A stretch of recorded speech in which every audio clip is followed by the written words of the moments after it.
Sandy Javier. Mula sa isang doseng manok nung nagsisimula pa lamang siya, ngayon ay hindi na mabilang ang branches ng kaniyang sikat na Andoks manok ang makikita sa bawat kalye sa Pilipinas. Naging TNT siya sa Japan at umabot sa punto kung saan kumakanta siya sa mga yakuza. Napunta rin siya sa Germany kung saan kinupkop siya ng isang Amerikano at nagtrabaho siya bilang TV repairman. Pero kailangan niyang umuwi para damayan ang kaniyang ama na si Andok.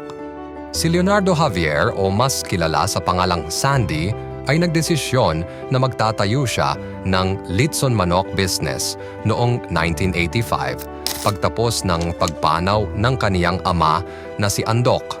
Kulang man sa pera at koneksyon, alam niya naman ang kailangan upang magtagumpay. Mula sa 12 orders kada araw, ay lumubo ito sa 80 kada araw. Nakita ni Sandy ang